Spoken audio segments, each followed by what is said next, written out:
అలా నేను చేసిరావు. అమెరికాలో ఉన్నటువంటి విదేశస్తులకు కంటి మీద కునుకు లేకుండా చేస్తూ ఉన్నారు ఆ దేశ అధ్యక్షుడు ట్రంప్. తాజాగా కొత్త చట్టాన్ని తీసుకురాబోతూ ఉన్నారు. ఆ చట్టం అమల్లోకి వస్తే డ్రంక్ అండ్ డ్రైవ్లో దొరికితే మీ వీసా రద్దయిపోతుంది. గ్రీన్ కార్డు హోల్డర్స్ కూడా ఇది వర్తిస్తుంది. Driving under influence DUI. దీని ప్రకారం ఇక మళ్ళీ విచారణ ఉండదు.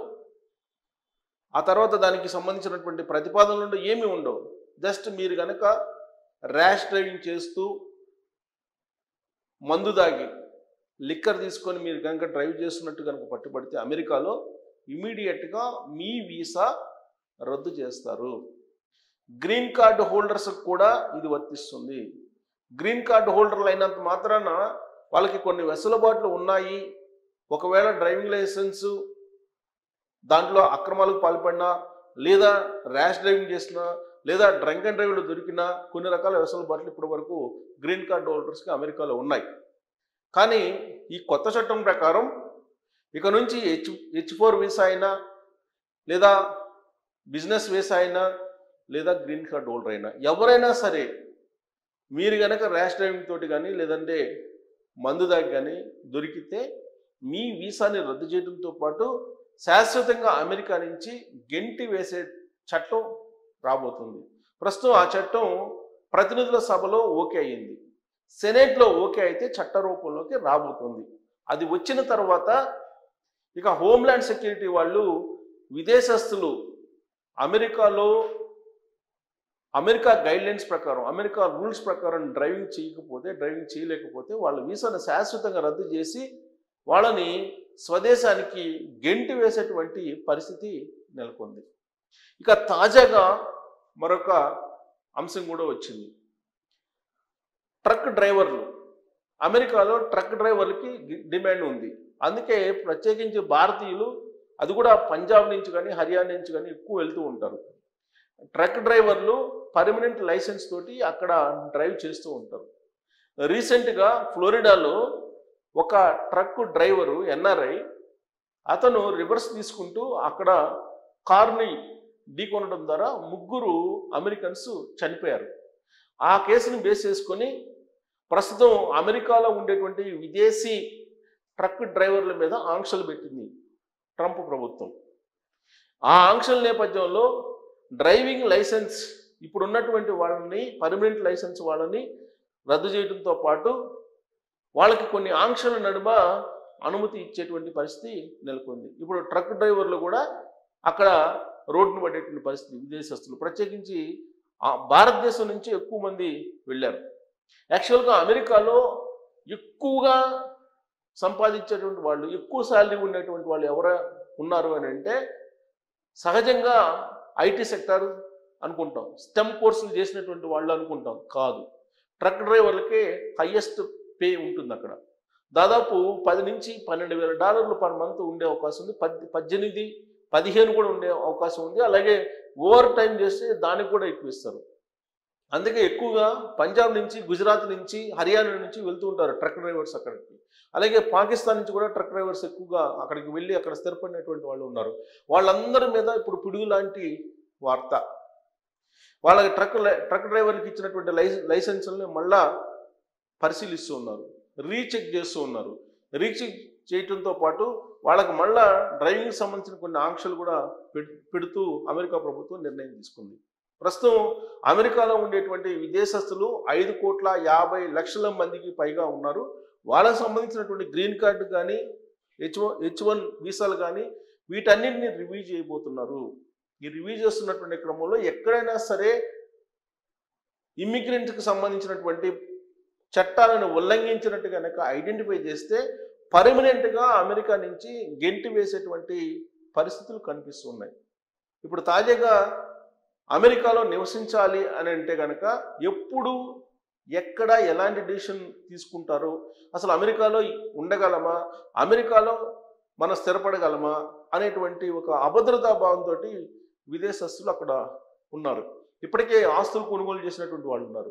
గ్రీన్ కార్డు రావడంతో శాశ్వత పౌరులమి అమెరికాకి అనుకుంటారు. అందుకే అమెరికా ఉపాధ్యక్షుడు చెప్పారు, అమెరికా అధ్యక్షుడు చెప్పారు, గ్రీన్ కార్డు ఉన్నంత మాత్రాన మీరు శాశ్వత నివాసులు కాదు, మీరు శాశ్వత నివాసులు కానే కాదు, కేవలం అది ఉండడానికి మాత్రమే, ప్రస్తుతం ఉండడానికి మాత్రమే అని చెప్తున్నారు. కానీ గ్రీన్ కార్డు వచ్చినటువంటి వాళ్ళు వాళ్ళకి ఒక ప్రత్యేకమైనటువంటి గౌరవం, ప్రత్యేకమైనటువంటి వెసులుబాట్లు ఉంటాయని చెప్పి ఫీల్ అవుతుంటారు. కానీ అమెరికా అధ్యక్షుడు ట్రంప్ కానీ, జేడీ వాన్స్ ఉపాధ్యక్షుడు కానీ వాళ్ళు అమెరికాలో గ్రీన్ కార్డు ఉన్నంత మాత్రాన మీరు శాశ్వత పౌరసత్వం కలిగినటువంటి వాళ్ళు కాదు, కేవలం మీరు అక్కడ ఉండటానికి మాత్రమే, శాశ్వత నివాసులు కాదు, పౌరసత్వం మాత్రమే అని చెప్పారు. సో కాబట్టి ఇప్పుడు ఉన్నటువంటి పరిస్థితుల్లో అమెరికాలో అడుగు తీసి అడుగు పెట్టాలని అంటే పట్టుకొని ఏం చేస్తారో తెలియదు. సోషల్ మీడియా అకౌంట్లను మొత్తం చెక్ చేస్తున్నారు. మొత్తం విదేశాలకు సంబంధించిన సోషల్ మీడియా అకౌంట్లను ఆర్టిఫిషియల్ ఇంటెలిజెన్స్ ద్వారా స్క్రూటినీ చేస్తూ ఉన్నారు. వాళ్ళ యొక్క భావజాలం ఏంటి, వాళ్ళు ఎవరికి సపోర్ట్ చేస్తున్నారు, వాళ్ళ యొక్క ఆలోచన తీరేంటి, వాళ్ళు అమెరికా పట్ల విధేయత ఉన్నారా, వ్యతిరేకతగా ఉన్నారా అనేటువంటి దాన్ని కూడా ఐడెంటిఫై చేస్తున్నారు. ఒకవేళ మీరు అమెరికాకి వ్యతిరేకంగా లేదంటే అమెరికా భావజాలానికి లేదా అమెరికాకు సంబంధించిన నిబంధనల్ని విమర్శిస్తూ అమెరికాకి గిట్టనటువంటి దేశాలు ఆ దేశాలను విమర్శించినా లేదంటే ఆ దేశాలకి వ్యతిరేకంగా మాట్లాడినా అబ్జర్వ్ చేస్తూ ఉన్నారు. ఇప్పుడు ఇజ్రాయెల్ పాలస్తీనాలని ఊచకొత్త కోస్తున్నారు అక్కడ గాజాలో. సో అలాంటి అంశాల మీద కనుక మీ అభిప్రాయాలు వ్యక్తం చేస్తే కనుక ఇమీడియట్గా ఐడెంటిఫై చేస్తున్నారు. మీకు సంబంధించినట్లు లింక్డ్ఇన్ కానీ, ఇన్స్టాగ్రామ్ కానీ, టిక్టాక్ కానీ, ఫేస్బుక్ కానీ ఇలా రకరకాల సోషల్ మీడియా ప్లాట్ఫామ్స్ ఉన్నాయి. ఈ సోషల్ మీడియా ప్లాట్ఫామ్స్లో ఎక్కడ మీరు సమాచారాన్ని షేర్ చేసినా లేదు సమాచారాన్ని పోస్ట్ చేసినా ఖచ్చితంగా మీరు అమెరికా హోమ్ల్యాండ్ సెక్యూరిటీ వలలో పడినట్టే. ఇమీడియట్గా వీసాని రద్దు చేసేసి మళ్ళా వెనక్కి పంపిస్తున్నారు. మీకు గ్రీన్ కార్డు ఉన్నా వెనక్కి పంపిస్తున్నారు, శాశ్వతంగా వెనక్కి పంపిస్తున్నారు. మళ్ళా ఎంట్రీ లేకుండా అమెరికాలోకి మళ్ళా ఎంట్రీ లేకుండా శాశ్వతంగా రద్దు చేసి పంపిస్తున్నారు. అందుకే అక్కడ ఉండేటువంటి వాళ్ళు బిక్కుబిక్కుమంటూ బతుకుతున్నటువంటి పరిస్థితి నెలకొంది. యూనివర్సిటీల్లో చదువుతున్నటువంటి విద్యార్థులు కూడా ఎప్పుడు అమెరికా హోమ్ల్యాండ్ సెక్యూరిటీ పట్టుకొని వీసా రద్దు చేసి ఇంటికి పంపిస్తుందో తెలియనటువంటి సిచ్యువేషన్లో అక్కడ చదువుకుంటూ ఉన్నారు. ఈ మధ్యకాలంలో దాదాపు 6,000 మందికి సంబంధించినటువంటి వీసాలను రద్దు చేసి స్వదేశాలకు పంపించింది అమెరికా. ఇల్లీగల్ ఇమ్మిగ్రెంట్స్ ఉన్నారు, దాదాపు 12 లక్షల మంది ఉన్నారు. వాళ్ళందరినీ పంపించేయాలనేటువంటి అభిప్రాయంతో ఇప్పుడు ఉంది. ఆ కార్యక్రమం కొనసాగుతుంది.